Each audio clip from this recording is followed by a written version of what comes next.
Hello. சின்ன பிள்ளைங்களுக்கு தேவையான அது மட்டும் இல்லை, சின்ன பிள்ளைங்களுக்கு வயிறு நிறையிற அளவிற்கு ஒரு சிம்பிளான சாம்பார் சாதம். இது சிம்பிள், ஆனால் அதே நேரத்தில் பிள்ளைங்களுக்கு எல்லா வெஜிடபிளுமே அந்த சாப்பாடில் ஆடப் ஆகிடும். எப்படி செய்யலான்னு பார்க்கலாம். ரொம்ப சிம்பிளாக செஞ்சிடலாம். ரொம்ப ஒரு பெரிய ப்ரொசீஜர் தேவையில்லை. கொஞ்சமாக காய்கறிகள் எடுத்தால் போதும். ஒரு கத்திரிக்காய், 2 சின்ன கேரட்டு, 4 பீன்ஸு, 3 அவரைக்காய், ஒரு தக்காளி, ஒரு தக்காளியில் 1.5 தக்காளி, ஒரே ஒரு பச்சை மிளகாய், ஒரு சின்ன சைஸ் மாங்காய், பூண்டு ஒரு 8 பல் பூண்டு ரெடியாக வச்சுக்கோங்க. வெங்காயத்தை ஃபஸ்ட்டு வெங்காயம் பச்சை மிளகாய் வதக்கிட்டு அது நல்லா கொஞ்சம் அந்த ஹீட்டை அப்சர்வ் பண்ணி முடிக்கிற நேரத்தில் அடுத்த காய்கறிகள் சேர்க்கலாம்.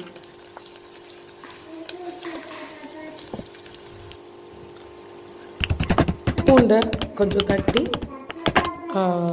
அந்த வெங்காயத்து கூட போட்டுடலாம்.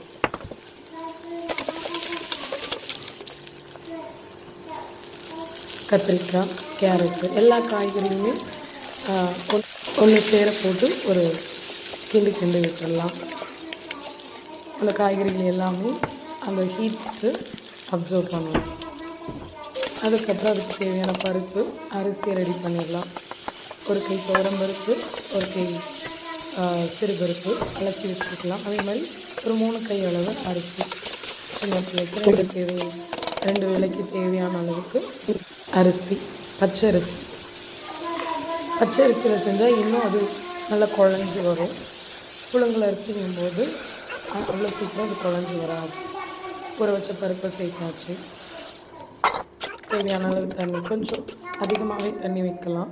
ஏன்னா சாப்பாடு நல்லா கொழன்னு வரணும். கொதிச்சு வரும்போது மாங்காவை போட்டு அரிசியை போட்டு ஏற்கனவே நம்ம பருப்பையும் போட்டுட்டோம். இப்போ இது கூட தேவையான மசாலாக்கள் சேர்த்துடலாம். மஞ்சள் பொடி,